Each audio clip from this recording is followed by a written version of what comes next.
Your endless generosity is not a virtue, it is a psychological death sentence. You are bleeding your vital life force to become a cheap, easily discarded utility. But there is a terrifying, violent alchemy in absolute silence. Listen to the very end, because your true power requires becoming the villain.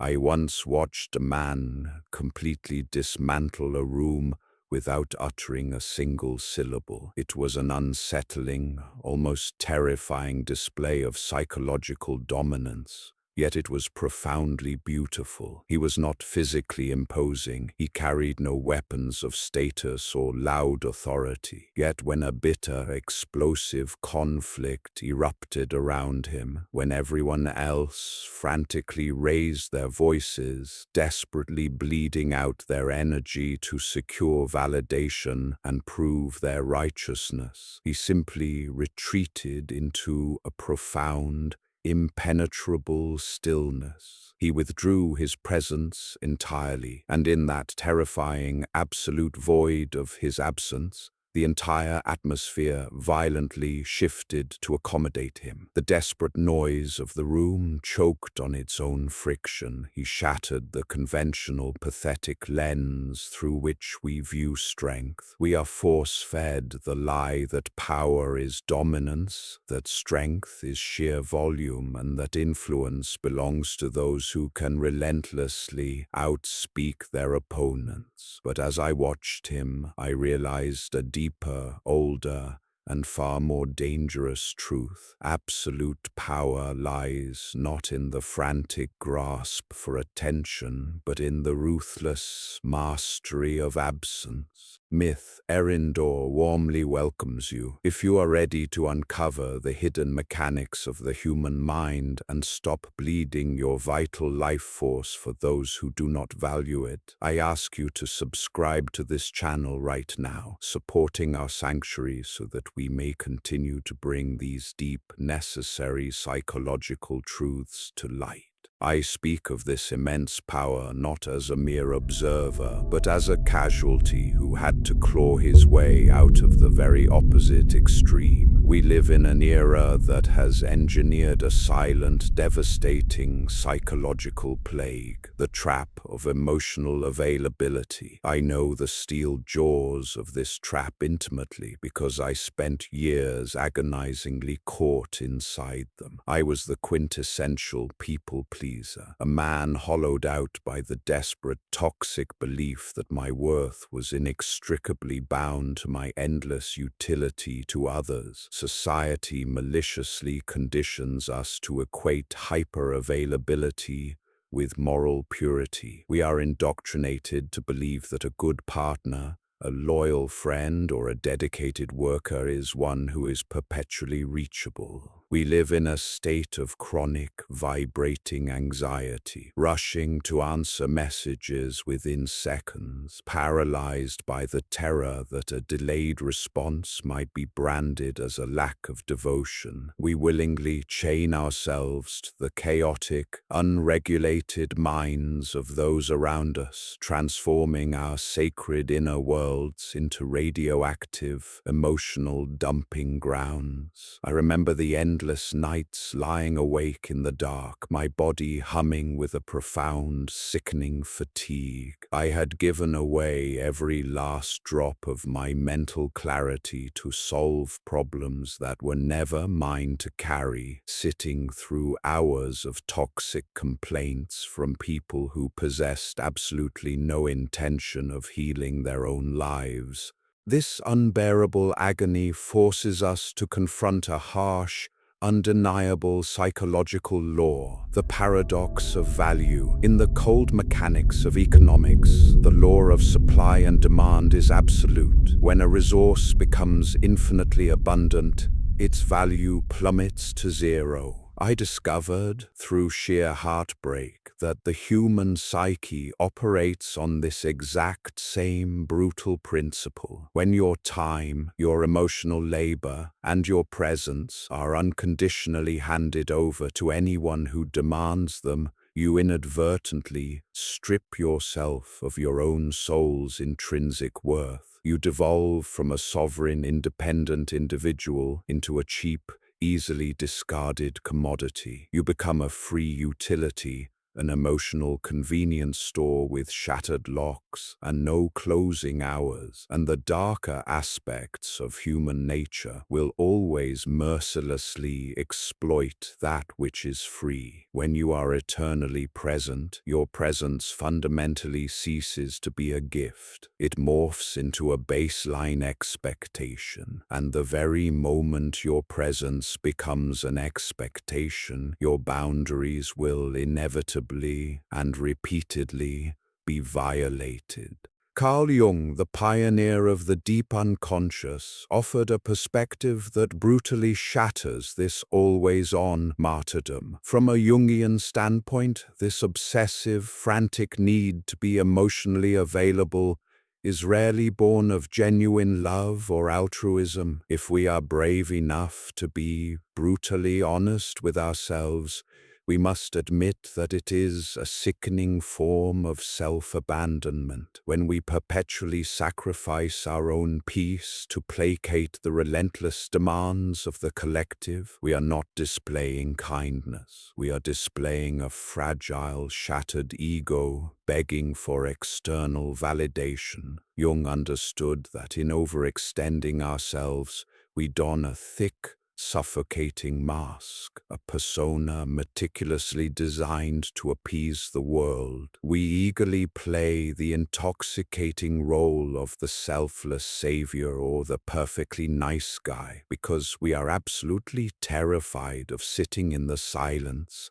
and encountering our own dark, empty inner void. By rendering ourselves indispensable to everyone else, we cowardly escape the terrifying responsibility of facing who we truly are. We must rip away the delusion that our hyper-availability is a badge of honor. It is not a virtue. It is the total, devastating surrender of the self. To truly grasp the catastrophic nature of this surrender, we must trace the quiet, agonizing descent into the toxic economy of endless giving, where the ultimate price paid is the very fabric of your identity. For years, I lived under the dangerous delusion that my relentless generosity was depositing goodwill into some cosmic bank account, believing that when my inevitable moment of crisis arrived, those I had saved would rush to my defense. This is the tragic, silent contract the overgiver writes in their own mind, a contract the rest of the world never signed. I became a human sponge, absorbing the anxieties, the chaotic dramas, and the unending crises of everyone in my orbit. I convinced myself I was acting out of love, but beneath the surface of that altruistic mask boiled a dark, unacknowledged river of festering resentment. Every time I answered my phone at 2 in the morning for someone who would never cross a puddle to pull me out of an ocean, a microscopic fracture appeared in my psyche. We do not merely lose time when we overextend ourselves, we hemorrhage our vital life force. I remember staring into the bathroom mirror on a Tuesday morning, my eyes hollow, my skin pale, feeling completely entirely detached from the reflection staring back at me. I was a ghost haunting my own life. I had outsourced my self-worth to a marketplace of emotional vampires who evaluated my value solely based on my utility. The tragic irony of the people pleaser is that in our desperate bid to be loved by everyone, we end up profoundly despised by ourselves. We become accomplices in our own exploitation. When you condition people to believe that your boundaries are made of paper, they will walk through them with muddy boots and demand demand that you thank them for the visit. This dynamic breeds a deeply sinister psychological phenomenon. When you are perpetually available, people stop seeing you as a complex, breathing human being with your own internal battles. You become flattened into a two-dimensional service provider. They do not cherish your advice. They consume it. They do not respect your empathy. They weaponize it to avoid facing their own shadows. I found myself surrounded by chronic complainers, emotional tourists who loved the warmth of my fire but refused to bring their own wood. And the darkest realization of all was recognizing my own complicity. By constantly rushing in to solve their problems, I was robbing them of the necessary friction required for their own psychological maturation. My hyper-availability was not just destroying me, it was enabling their perpetual infancy. The toll this takes on the human nervous system is devastating. You exist in a chronic state of fight or flight, your adrenal glands squeezed dry by the anticipated demands of others. You lose the capacity for deep, uninterrupted thought. You lose the ability to sit in a room alone and feel at peace, because the silence feels like a dangerous vacuum waiting to be filled by someone else's emergency. The resentment I carried became a physical weight, an ache in my chest and a tightness in my throat that no amount of sleep could cure. I was furious at the world for taking advantage of me, but Jung's cold, piercing wisdom forced me to look at my own hands, which were covered in the dirt of my self-made grave. I had to admit that my chronic giving was actually a deeply manipulative strategy, a covert attempt to control how others perceived me so I could feel safe. It was a defense mechanism disguised as a virtue. The pain of this realization was blinding, yet it was the exact catalyst required to initiate the brutal, necessary dismantling of my false self. I realized that if I did not violently interrupt this pattern, I would reach the end of my life, having lived entirely as a footnote in the stories of others, my own chapters left agonizingly unwritten. I had to learn how to let people down, and I had to learn how to survive the guilt of doing so. When the unbearable weight of this hidden resentment finally eclipsed my terror of being abandoned, I was forced to step into the agonizing, transformative crucible of conscious withdrawal. Deciding to pull back your energy after a lifetime of hyper-availability is not a peaceful transition, it is a violent psychological detoxification. The first time I deliberately chose not to respond to a manufactured crisis, the silence in my room was deafening. My pulse pounded in my ears. My brain, addicted to the frantic dopamine loop of being needed, screamed at me to pick up the phone, to fix the problem, to soothe the other person's anxiety so that my own would subside. The guilt was a physical sickness, a heavy, suffocating blanket woven from years of societal conditioning that whispered I was being cruel, selfish, and cold. But I forced myself to sit in that fire. I anchored myself to the chair and let the agonizing minutes tick by. And in that terrifying, expansive void of my non-response, something miraculous began to occur. The world did not end. The sky did not collapse. The person on the other end of the phone, denied their usual emotional pacifier,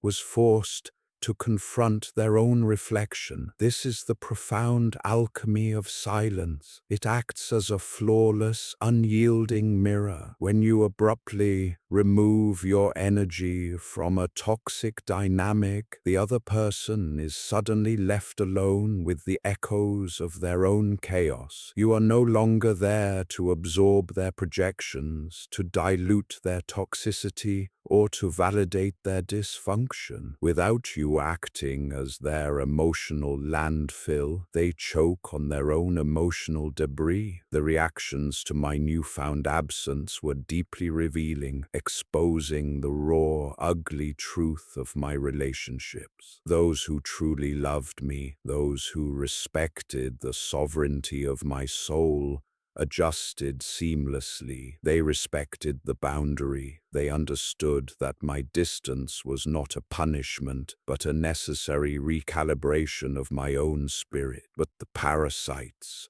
the ones who had feasted on my endless availability, went into a frantic, aggressive extinction burst. They accused me of changing, of becoming arrogant, of being unfeeling. They weaponized my past generosity against me, wielding guilt like a blunt instrument to break down my new defenses. They tried to set fires in my periphery, hoping the smoke would draw me back out into the open.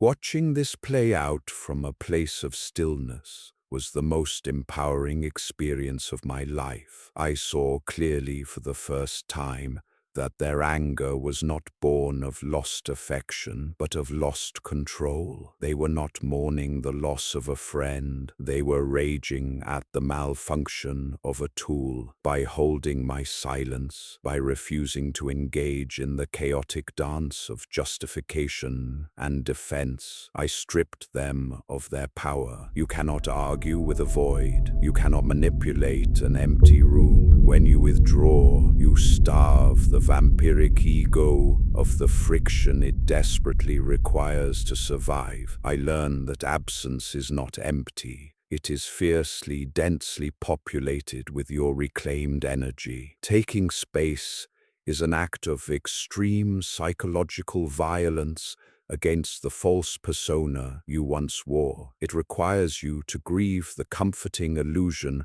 that you can control people's opinions of you by being endlessly useful. I had to mourn the nice guy who was universally liked but secretly broken. As I spent more time within the fortified walls of my own solitude, the frantic, vibrating anxiety began to dissipate, replaced by a deep, resonant stillness. I began to hear my own thoughts again, unpolluted by the urgent demands of the collective. The terror of silence gradually transformed into an intoxicating sanctuary. I realized that my presence had immense, unquantifiable value, and I swore to the deepest parts of my soul that I would never again offer it at a discount. But stepping into that silence was only the beginning. The true evolution lay in forging that terrifying void into an unshakable,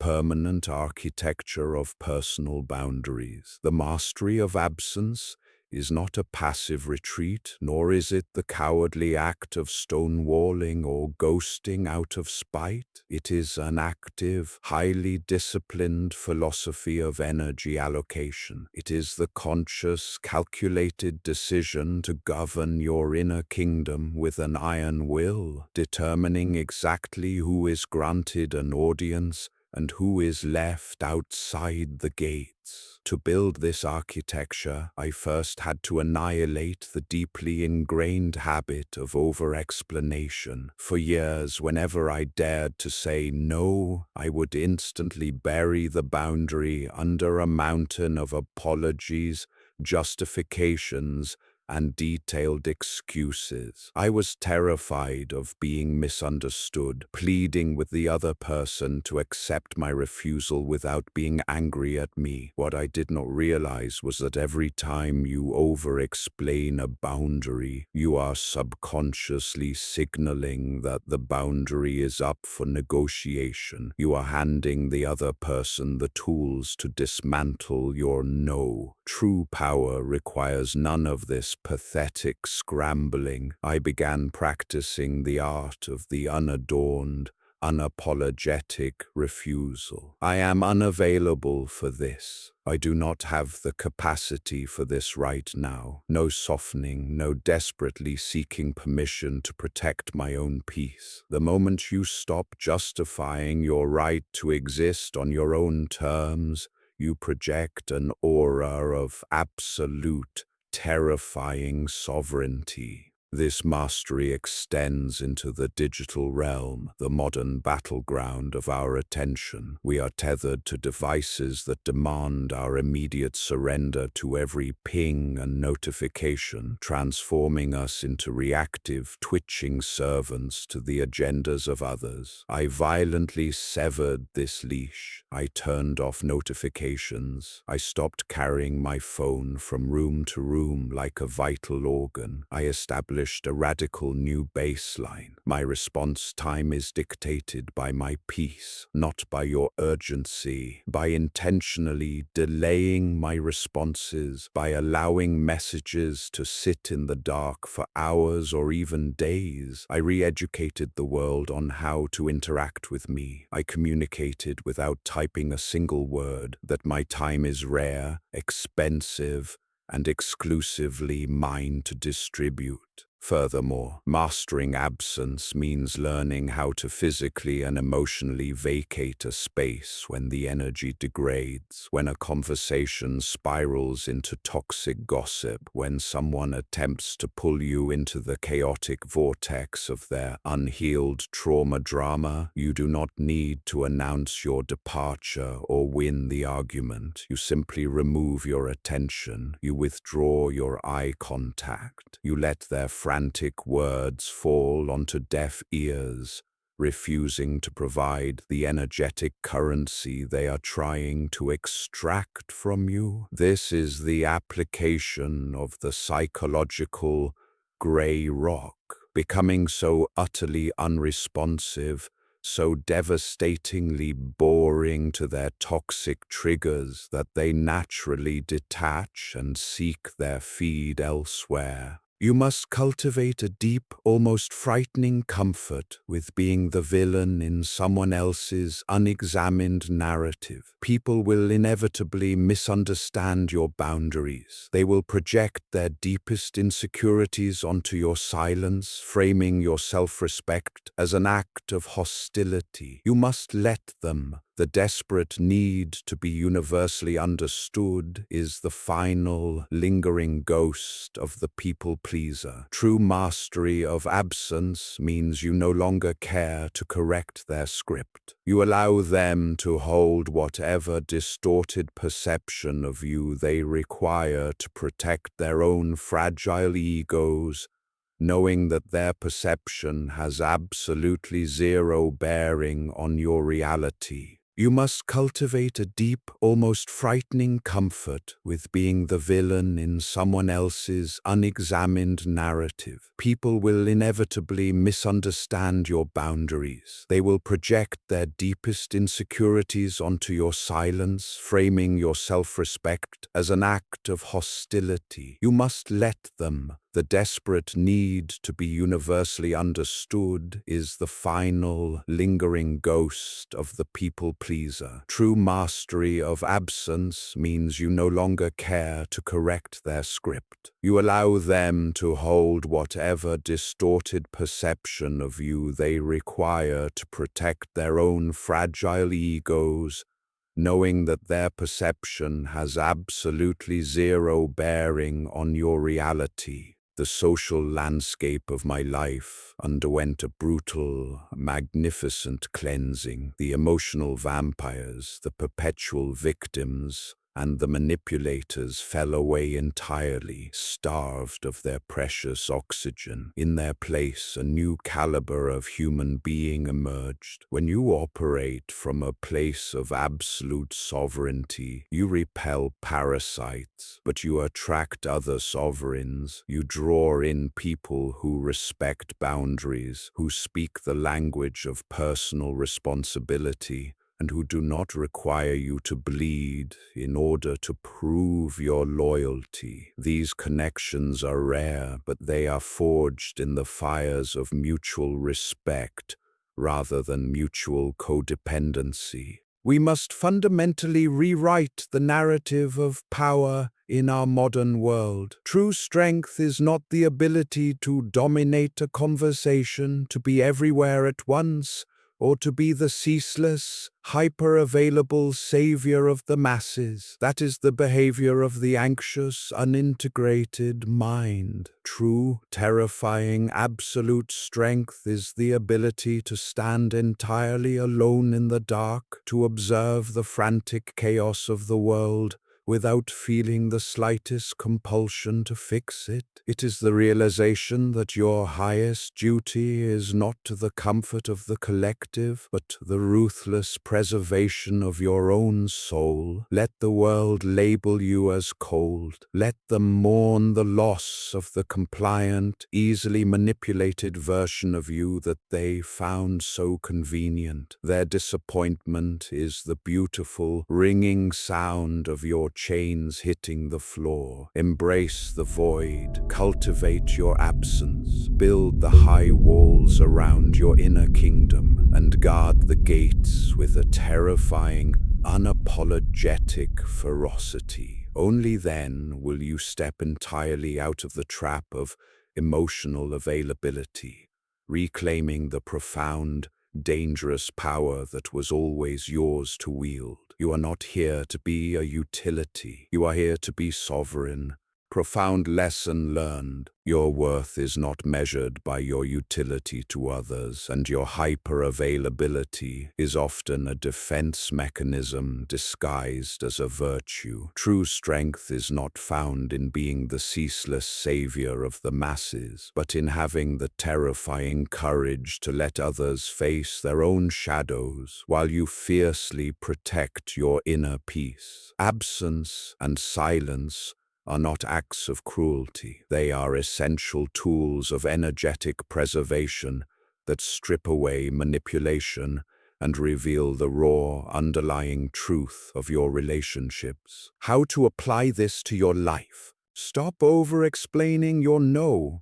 When setting a boundary, offer no apologies or desperate justifications. Use simple, unadorned phrases like, "I am unavailable for this right now," and let the silence stand. Do not negotiate your peace. Dictate your digital baseline. Turn off non-essential notifications. Stop treating every ping as a demand for your immediate surrender. Let messages sit until you are energetically ready to respond, training the world that your time is governed by your tranquility, not their urgency. Practice the gray rock method.